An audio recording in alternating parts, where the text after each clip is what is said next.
Good morning. My name is Dr. Sana Kausar. Welcome to the webinar about flu in the time of COVID. I'm one of the family medicine consultants at King's College Hospital in Dubai, and I'm here to talk to you about flu.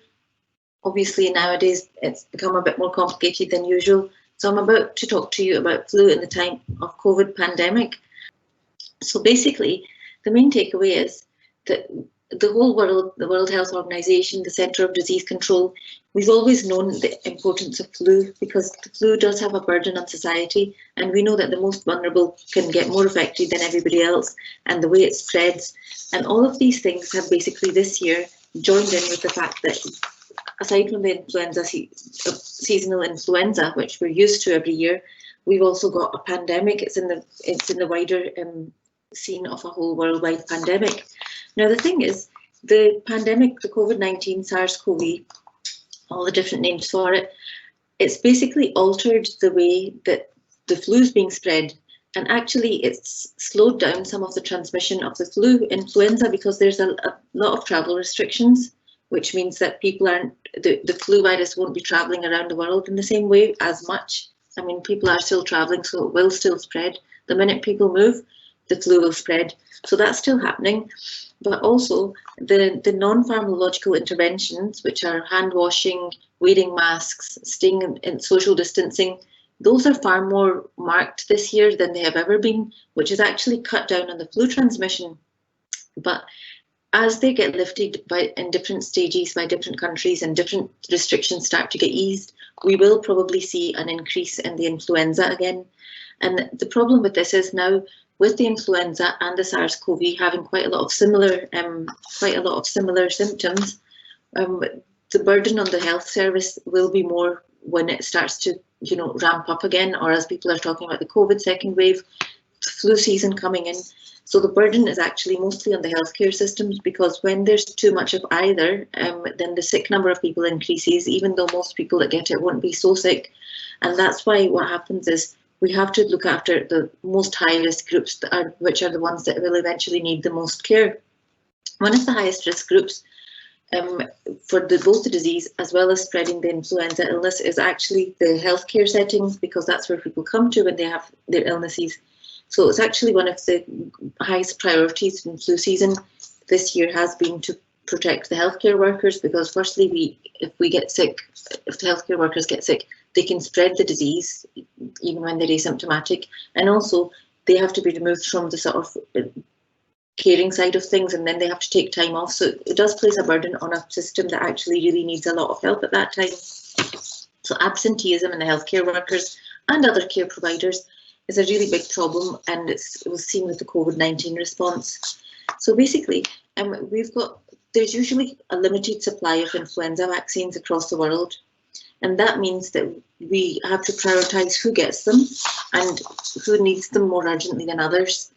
But there is if you can get the flu vaccine, it's always a good thing, because it covers you for the main strains of the flu, which are 2 new strains are added to the flu vaccine every year, because that's usually done by research over which flu strains have come out, which ones are making people ill, and which ones we need to make a protection for the most severe. So usually the quadrivalent vaccine that comes in has got 4 different types of flu vaccine, and it'll protect you against most flus, most of the most dangerous flus. It doesn't mean you won't get flu. Sometimes you can still get flu because you could be exposed, but usually if you do get flu and you've had the flu vaccine, your response will be much less. So it shouldn't feel like a severe disease like it can be at times. The other group of people that need to be protected as a priority are older adults, because similar to the COVID-19, the influenza can also be much more severe in people that are older and also who have other diseases alongside, such as heart disease, lung disease, asthma, and even high blood pressure. So before, the advice used to be anyone over 60 counts as this older age group, but now with COVID around, we're saying everybody over the age of 50 with any of these high-risk chronic diseases should be a wee bit more vigilant, and therefore probably try and get the influenza vaccine as a priority.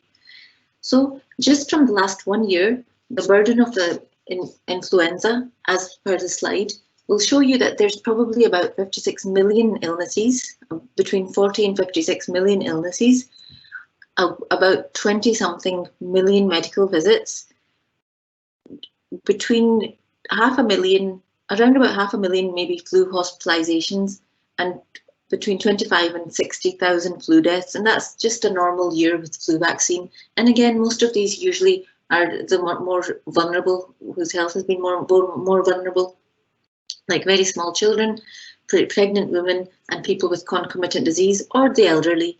So we know this of flu vaccine, but it's just that it's come in a time where we've got other things going on at the same time, which have actually claimed many more lives. What do we know about the seasonal influenza? Basically, you can have a high fever, a headache, a cough or sore throat, body aches and pains. And long before COVID became something that was part of our lives, one of the things that happened every flu season was we would see some of the most unwell people that came in, and just even looking at them before you'd even had to listen to their chest, etc., you could tell that they needed hospital admission, because proper flu will have you in bed for one whole week with a high fever and may need extra help. So it's not everyone that will need extra help, but most people that have a proper dose of influenza A or influenza B, or even the tonsillitis type bacterial infections, they will feel, it won't be just like a mild cold, but they'll be immobilized pretty much for about a week. And sometimes it can take 2 or 3 weeks to recover. If you've had a bad cough or if it's become a pneumonia, that might take a little while longer to recover. So basically, we know that about influenza. Now the problem is, when we see people coming in with this influenza, we also have to do a COVID test, because a lot of the symptoms are actually overlapping. So there's no way anybody can know which one it is unless we do the swab for the influenza as well as a swab for COVID. And the implications are slightly different, because obviously COVID spreads a lot before you've even had it, and it can also spread a lot with no symptoms. And again, if you're one of those unfortunate ones that get bad symptoms, then they can need admission more so than the seasonal influenza. We see people quite frequently with influenza positive, but we didn't always necessarily have to admit them. Whereas with COVID, especially in the first round when it was happening initially, there were far many more admissions than I as a doctor have ever seen with flu season. So basically, that's why the high-risk groups, which are pregnant women, healthcare workers, anybody with any underlying disease, and smaller children, should be getting the flu vaccine as an urgent thing, because we want to avoid those people that are the most vulnerable being the most sick. Other than that, there are no people that don't benefit from having a flu vaccine.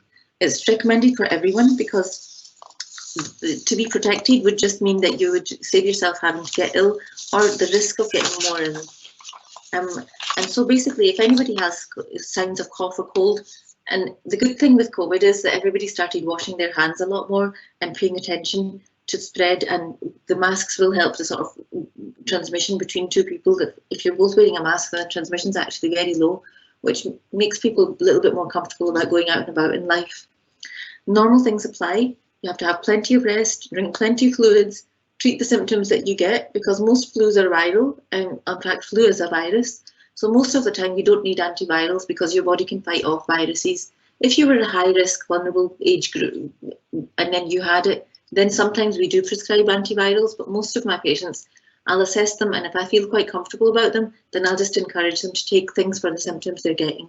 So if they're having cough, you can use cough medicine. If you are having fever, you can take Panadol or ibuprofen. You can take plenty of rest, and we usually obviously report it, because it's just a way of epidemiologists keeping an eye on who's getting it and how much it's spreading, and whether it's an epidemic, which we know happens every year. So the benefits of the flu vaccine, there are many benefits. Because and one of the main benefits is that, especially during the COVID vaccine pandemic, you don't want to be getting the flu, because it will make you worry that you're having COVID, and it just means that it will just reduce the transmission further. It's a bit like if we had a COVID vaccine, we would be encouraging people to have it so that we could reduce the spread, but we don't. It's not yet developed, and the one that they have got just now, it's just undergoing the trial stage.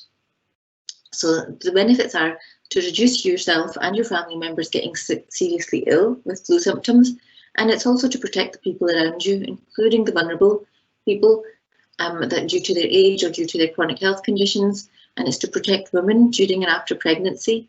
So there are many benefits to just avoiding these illness, and a lot of the benefits are actually for the community, so that the more vulnerable don't get sick, and so that the health services don't get overburdened, which we saw actually for the first time in my working medical lifetime across the board, where we were so burdened we didn't really know what was happening, and the doctors weren't getting much of a break, the nurses were overworked in the UK especially, and the people kept coming in, and wards had to be converted to COVID wards, and ICUs had to be extended. So this is the kind of burden on health services that we have to try and avoid, and that's where things like controlling the rate of transmission. And I think this is why when Dubai did the lockdown, it did sort of flatten the curve, as everybody kept saying, but we noticed it a lot as healthcare providers, especially those of us that were helping out in emergency, that once people were stopped moving around so freely, the disease became easier for us to deal with because there were fewer severe cases. The more people catch it, the more people that you'll pick up that are actually unwell.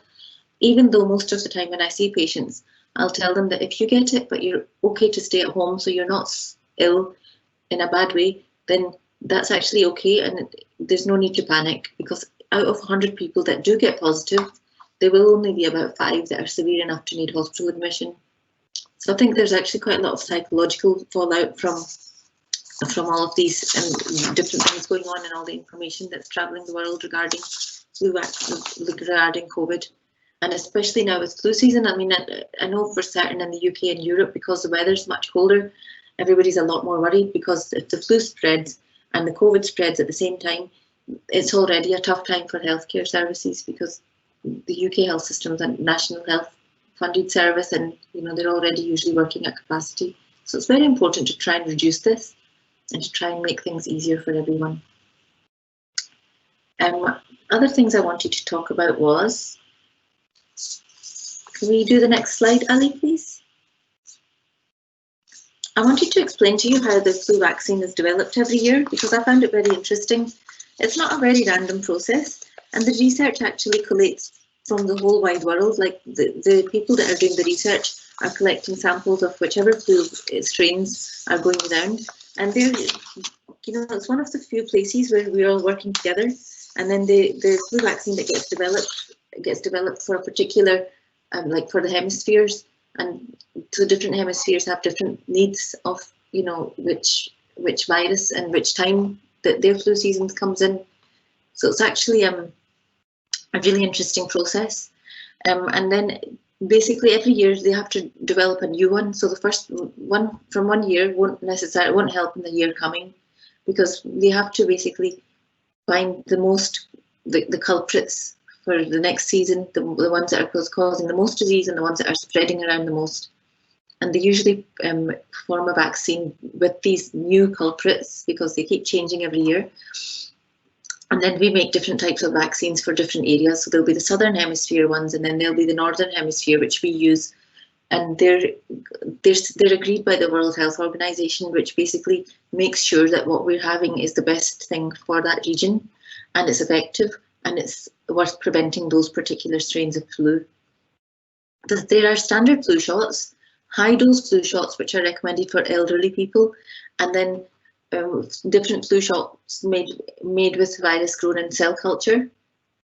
So for people who might have egg allergy, which is actually quite common. And then there's the live attenuated influenza vaccine, which are made with weakened flu virus, and they're given by nasal spray. And so that's because they're weakened flu virus, they're only given to people that are completely healthy, not pregnant, and not one of the vulnerable age groups. And they work because once your body is exposed to a weaker version of the flu, your body mounts an immune response. And what happens is then you're not likely to catch the flu.